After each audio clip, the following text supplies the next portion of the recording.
Welcome, folks, to Property Careers Prospector School online.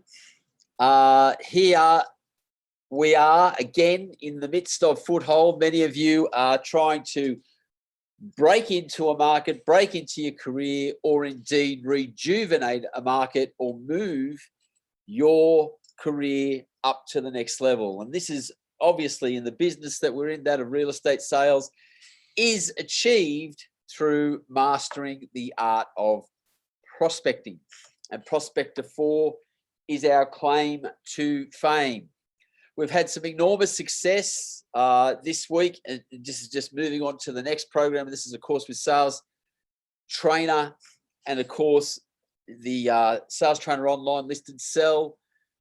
Tomorrow, we break that in New Zealand when we start doing some listing presentation specific training. We've got lots of people. They've had a couple that have decided to join us from the east coast of Australia. So though with me, we'll be getting up, I would say, at 6 a.m. to be ready for a 7 a.m. start. Those of you that are in New Zealand, of course, you'll be online listening to it at 9 o'clock. So it's more gentlemen's hours for you. I have no idea what you'll be confronted with in terms of where I'm coming from. Not least of which is because I'm not necessarily a morning person. But that's been fantastic. Property Marketer is now moving on. We're going to talk a little bit about some of the things that are available to you in there today, in and around prospecting, as we move to the launch of Prospector 4, which we hope to have that available for Christmas. That doesn't mean that Prospector 3, point whatever we're up to, doesn't work either. It certainly does. And we've had some enormous success with that all the way around. So we are now in session F for foothold, 1 being the first phase, 116, and we are most certainly underway. And the subject matter today that we will be talking about in at Property Careers is a prospector school, at least, is your orientation of how you actually should be oriented when you're talking to active property sellers. Now, last week we spent a lot of time talking about how you run the identification around these. I've got to say that this has been very much the important part, because I'm seeing, and this is, I know some of you are relatively new to the business and maybe not as experienced as others, but I am seeing a lot of real estate salespeople put too much energy in trying to get to the listing presentation, or worse, trying to push for a market appraisal upon immediately identifying someone that's thinking of making a move. Now, I've just got to reframe this. I know I did speak about this last week, but this is where the idea of orientation comes. Last week, we were talking about sourcing this through the sales inquiry log. We're saying that quite simply, the reason that you should be looking at the sales inquiry log is because the vast majority of active property sellers, in fact, the overwhelming majority, nearly all of them, that is, and in some cases, all of them, most of the time, are doing their research ahead of coming onto the market. So when you're looking inside the sales inquiry log, you know, many are doing both, but yeah, especially if you're catching them early, the propensity is going to be for them to be researching other properties that are on the market in direct comparison to their own. And more on that later as we get through this and start to look at some of the things you should be doing.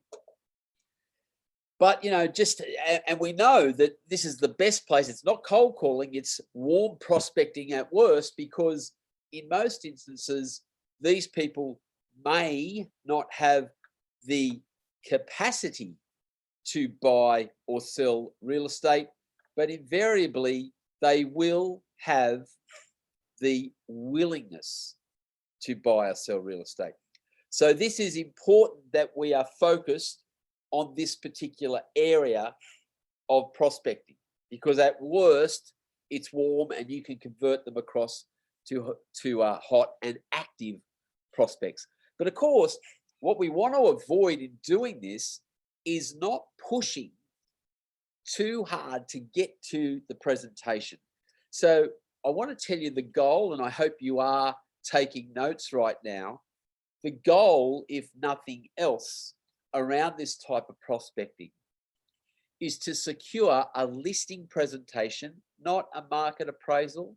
I can tell you confidently as a coach, as a sales trainer, but in the first instance, as a real estate salesperson of considerable experience, that if somebody actively wants a market appraisal these days, now they could be wanting that as an affirmation for research they've already done, but I doubt it.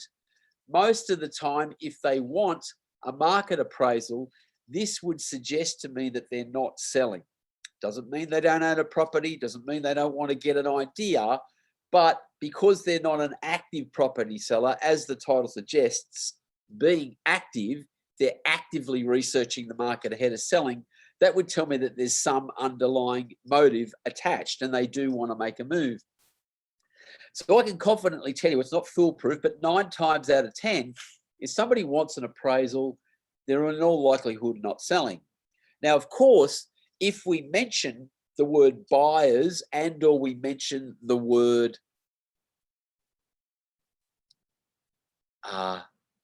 for sale or other properties we have for sale, they'll want to know that information. And certainly with buyers, once you say it, they will almost invariably say, who is it and how much are they spending? So to me, that's the perfect gauge to tell whether they're selling. Now, again, I'm going to suggest this to you. I don't want you to focus in terms of orientation upon getting very quickly to that presentation. In fact, your orientation needs to be this, and I ask you to write it down.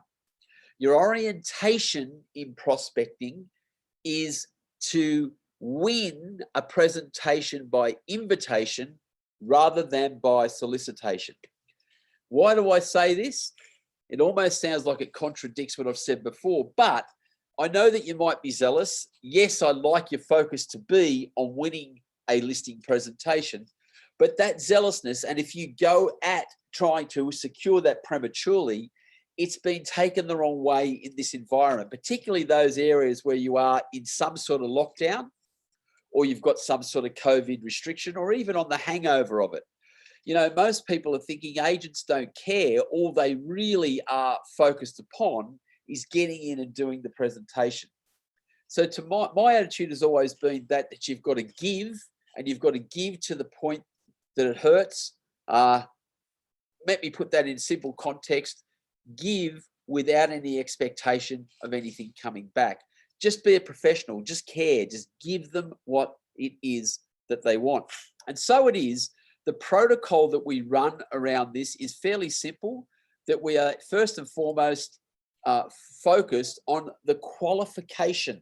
So when we're talking to people that have inquired, we're talking to people that are ringing in, we're at the open for inspection. Like I spoke this morning to Sophia Tui up there in Brisbane, where they still are running open for inspections because they're allowed to. I know for some of us it's a distant memory of doing open for inspections.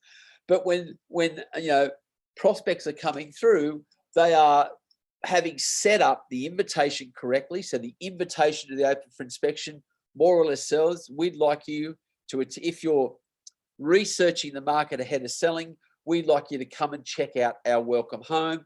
Whilst you are there, don't forget to ask our property representative, our sales representative, for your copy of the property seller's research guide. This is a fantastic tool, and one that I'll allude to in just a few moments when I explain how this sets up a different premise to that of what your competitor might be doing. And it kind of dispels this ideal where some sellers are thinking all the agent wants is the listing. All they want to do is talk about price. All they ever bang on about is you'll get more, you'll get more, you'll get more. Please understand this, guys. Stop looking at trying to win listings purely from your perspective, which is a shortcoming of real estate agents. If you understand that people don't sell for money, they sell because they're looking to satisfy some sort of motive. They're looking at making some move. They're looking at changing some aspect in their lives. And if you're respectful of this, if they sense that you care, then their propensity to divulge what this motive is becomes easier. They feel more comfortable doing that. And especially if they know that you are demonstrating, you're quite demonstrative about caring about what it is that they are trying to do.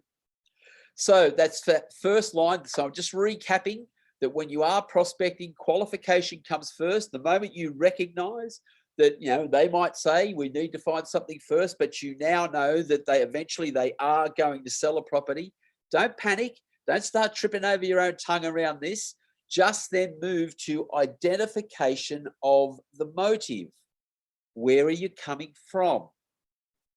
Where are you looking at moving to? Now, if they say where they're coming from, and it happens to be if that prospect, if the contact was derived from an open for inspection, and they say that they're coming from the same suburb, you can then move, say, oh, so were you looking at this property in direct correlation to yours? Were you looking at it to compare it with yours around sales, or were you looking at this to buy? They say we're looking at it to buy, so I take it that you are moving, or you're looking to stay within the same suburb. Yeah. So what type of property are you looking for? And start to have conversations. Now, again, those of you that know me well would know that this might contradict where I said don't get stuck in buyer quicksand. But this is not a buyer. This is a seller, and we want to entertain conversation with this seller because it's going to end up quite fruitful. So once you've moved in to that space where you have identified the motive, then you are looking for opportunities to balance out with advice. Now, I know that some of the discussions that I've given, and I'm going to talk about how you then provide some product around with, again, a service orientation. So your orientation must be to give great service, to give great communication, to demonstrate products that offer great marketing, to show results as they come to hand. Again, this morning I was talking to Stuart Hatfield, who's the sales associate, works directly with Ange Sorales, who's a real estate rock star.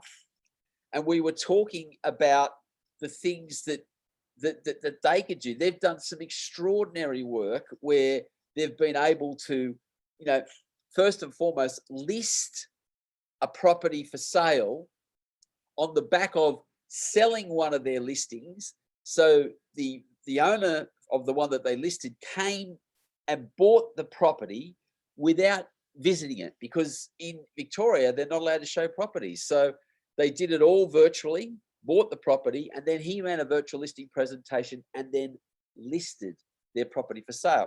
Now, this happened because they just focused on a service orientation and not pushing for the listing. Now, what's come of that, and I'll talk about this in just a few moments, is they've been able to build an accolade, and it's also got an associated case study. So when they've got resistance, as they get through the conversation, as they understand the motive, and the seller then expresses their reluctance to entertain the idea of a listing presentation of putting the property on the market, they can cite this example of someone who was in the same position, heeded their advice, came on, found a property to buy, put their property on the market, and the whole move has been achieved despite the constraints of lockdown. So it is that once you've identified someone, you then need to move into the space of giving them service. That's the orientation that you want to focus on, that you want to give them all that they need, maintain the communication, because as I said on last week's episode of Pröspector School Online, and I'll say the same thing to you again, is the future arrives. We have to reach a point where all of this constraint that we've got around COVID, around lockdowns, is going to lift. Certainly as vaccinations in Australia increase, they're going to make things easier. And as it lifts, it's those agents that have had that service orientation all the way down the line that are going to win. Now, I just want to put in a word of caution here. This doesn't mean that if someone is seemingly looking to actually list their property, if they're seemingly looking for answers, if they want to connect with a sales professional, connect them. Now, this may not be you, but your job if you're a sales associate, you're supporting a salesperson, or your job is purely around breaking the market in terms of prospecting, the moment you've identified and you can see an opportunity to move into a listing presentation, take it. Wherever you see the shot, take it. I'm just saying that don't make it the primary consideration in your orientation, and you're looking for invitation rather than solicitation. All right. So then we get into some of the products that we've got in and around from Property Careers.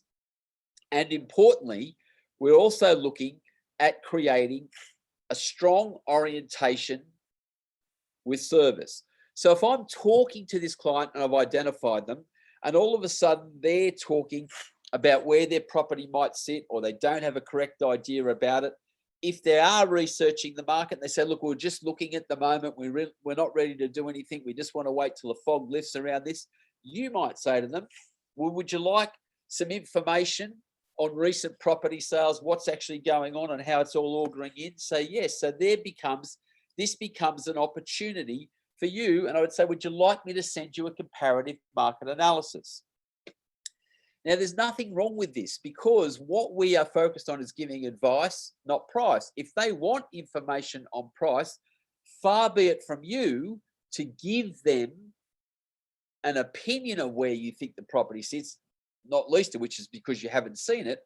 But if they're asking for information of similar property sales, they're asking for information of other properties that are currently on the market or coming to market, you are free to give that. And I would be very, very, very comfortable with the idea of sending them a comparative market analysis. I would not put my opinion on there, and I would make sure that a sales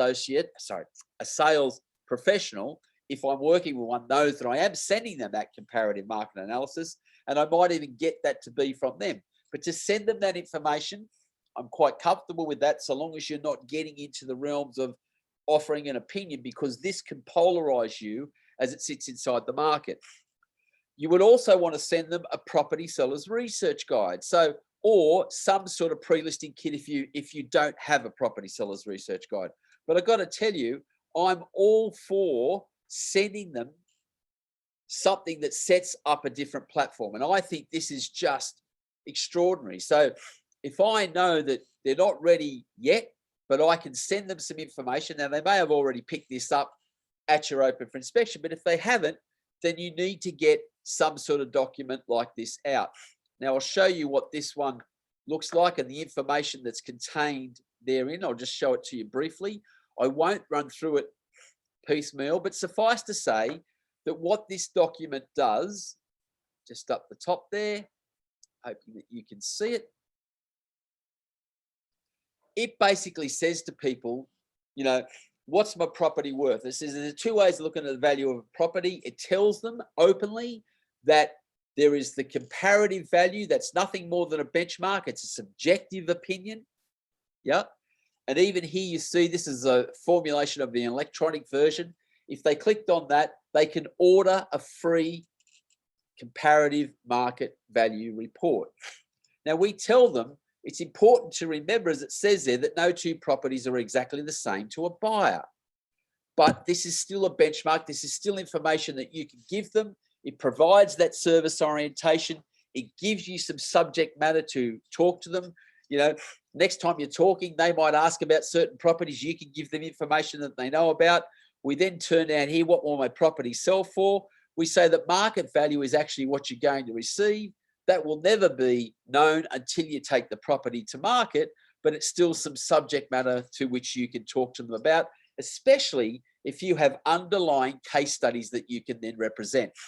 We talk about the value variables. These are things that they need to know. They need to understand that price is determined around supply and demand. Now, this might be all information for you and good learning platform for you to start on. So I would say that you need to have a look through this yourself and start to understand how the valuable variables work. Some of them are beyond the control of the salesperson, a sales professional. They're beyond the control of real estate agents. Supply and demand is one of those. Fiscal policy is another, and what the competition might be doing. So, you know, if there's competing properties that are similar to yours and those owners are willing to consider a much lesser price, then this is going to adversely, or formally, if they increase it, it can positively affect the value of your property. And these are things that are beyond control. We can influence the marketing, we can influence the negotiation, and indeed, we can influence the communication that's sought between the two. This is a document that you need to pay attention to, you need to learn about if it's going to be going out on your behalf, and one that I openly invite you to be discussing, especially if you're working hand in hand with a sales professional to get a handle on that you both understand. Who should sell my property? See, I think this is good service. You can say, look, you could sell it yourself. And you need to concede that finding a buyer is the easy part. Those of you that are working in real estate would have to agree with me right now that if you've been working in the real estate agency for some time, surely you've borne witness to the fact that finding a buyer is not that difficult. There's always inquiry for properties. The question will always remain, though, on value. Could a better price have been derived? And this is typically sought through an understanding of how negotiation works, how marketing works in creating a better perception, how that value parameter can be enhanced beyond comparative value. So as we say, beyond compare, and how that works. So there's the three things that we as real estate agents control: the marketing, the negotiation, and the communication. And we're again sending some document out like this and saying that they feel free to ask us for some advice. Now, if you look at this from their perspective, can you see how the service orientation, the professionalism is there, that you're showing that you care, and that this is pushing everything the right way? We can also set the right premise up for how much should an agent cost. As we say there, that's a tricky question, but look at it this way. You don't actually pay an agent, they earn the fee. And the better the agent is, the better the price they're going to get, the more economical that choice will have been if you can identify the best salesperson, and that best salesperson usually is proficient as a marketer first, a negotiator second, and obviously as a communicator third. So we say you don't pay the agent till they get the price you want, so you're in charge of that anyway. And we show you how to evaluate those real estate agents and indeed get on top of the whole equation as it relates to choosing an agent. Now, can you see that we're giving them good information on an almost stealth manner so that we're empowering them to understand during this phase how they should be choosing an agent? Because you don't want to get into that frustrating game where they're weighing agents up, they're running the wrong assumption that all agents will sell their property for the same result. This is just not true. But you just can't come out and say that, because it just looks like sour grapes and it's going to come across the wrong way. And what I say is openly, let go of the ideal of trying to solicit. Don't panic when you've identified someone. Stop pushing for the idea of getting down there and running the presentation, but instead focus very heavily on a service orientation. So we've set that property sellers research guide out. Now you could send out a comparative market analysis at a later date. So this is actually showing them what's going on in the market, good information for them to get up to. Yes, we openly admit that it's a subjective issue. My opinion is going to differ from yours, which is going to differ from each buyer. At the end of the day, you're not going to receive comparative value. What you're going to receive is market value. And our job is to leverage that to its optimum level with each individual buyer. This is what needs to be understood. You can't come out and say this and just expect them to understand it. You just have to be demonstrative of this in terms of communication. If you're servicing all of these people during this active phase, as the fog lifts with most of them, you know, from time to time you get one of them that will just disregard all of the obstacles and say, look, come on down, show me how we can do this in this environment. But even if you don't do that, you are banking for the future as it will arrive, as I've said, and then you're free to go, and you'll be, I believe, the agent of choice moving forward. You might also send to them the current market roundup. This is just telling them what the results are. Now, we've already talked about the SMSs that you can actually send. Those of you that are on the PC3M program, you will have access to listandsell.com.au. You simply go onto that space and I'll show you how you can set up some SMS messages. Why don't I just get this up? Hang on. Oh, yeah. So here's a space that you can actually jump in, and I'll show you this little one. Bang. So here, those of you that are in the PC3M program, you'll be able to log in to listandsell.com.au. You just simply, oops, a daisy. Should have just gone on Vasco, so I don't think he would have minded. Let's say he wouldn't mind.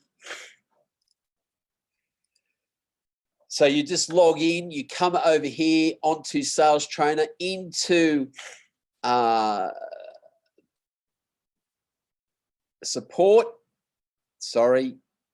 into the library, I should have said, into aids.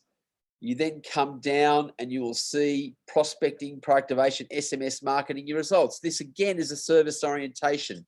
So if you come in here, there's lots of explanation around it, but anyone that sits on the active property seller list, as your company has sales results coming in on a twice a week basis, all you need to do is jump in here into SMS marketing, your templates. If you've had a property sell, just pick its category. So let's just say it was general residential. And what will pop up here are some samples of the text and the content that you need to put in here, understanding that I've logged in here under Vasco Horder, who's in Perth and is not actually on here right now, but at Nest Realty. So it talks about what he's done. You just simply copy that, drop that in and send those texts out.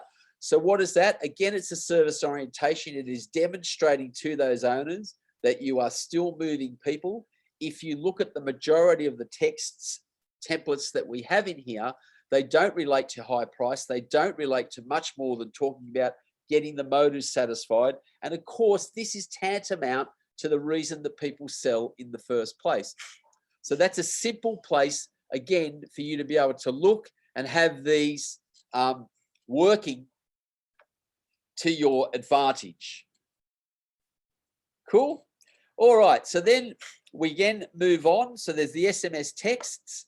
Now you've got I said the market roundup. This is the monthly newsletter. Many of you actually have this done by the company. If you don't, and you are on the property marketer suite, please give us a call and we will, in tandem with, if you're actually working with a salesperson, organize for your market roundup to be formulated each week, which can be sent in a HTML, electronic, and or hard copy format. And you need to be getting these out to those active property sellers. Now, if you start to look at what I'm talking about here from their perspective, you've identified me, then you've sent me a property seller's research guide. On the next occasion, you've talked to me and then sent me a comparative market analysis, which relates directly to my property, which is good information. You're regularly sending me SMS texts twice a week, demonstrating to me that you are active and you are moving people. You then send me a monthly newsletter, which then is basically telling me of all the sales you've made, showing some accolades or recommendations from other people that you've worked with, and giving me clear-cut evidence of what you're doing inside the marketplace. You can then move to perhaps sending me a two-view website. Now, don't know if I'm going to be able to get one of these up, but I'll just have a quick look. Now, a two-view website is I wasn't prepared for this. I should have thought about this a little bit earlier.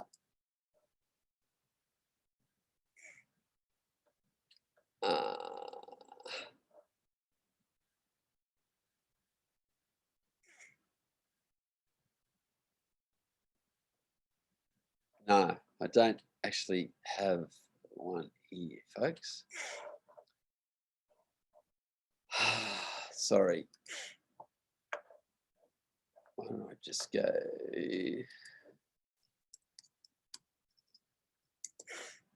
Yeah, so a 2-view website is basically an individual property website.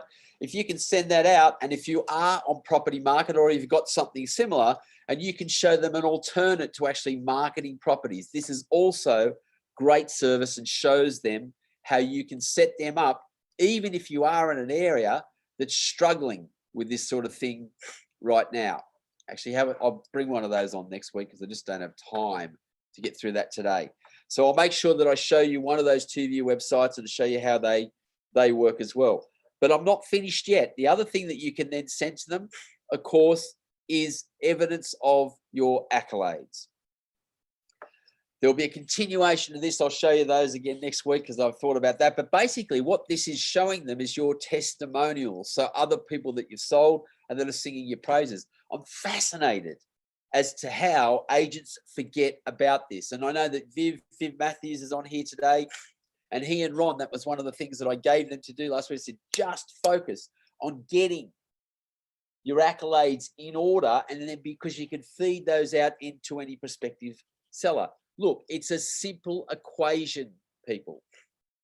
If you say something about yourself, then a potential customer will doubt it. But if you can get someone to say it about you, a potential customer will totally believe it. So if you can get past clients to openly say, hey, you should list with these guys, you should listen to the advice that they're giving you because it's spot on, then you've got nothing to fear moving forward. Then people are just going to jump on board with it. Too little time is paid to actually building the case around accolades. And of course, we're going to build in case studies. And with those case studies, you can say, here is a client that came on board. This was their motive. This is when they listed. Here's the marketing product they used on our recommendation. And here's the result they got. And then here's what they had to say. That whole case study gives people confidence to then jump on board and just hand something to you and say, hey, you guys are the ones to go with. Here's my listing. Take me at will.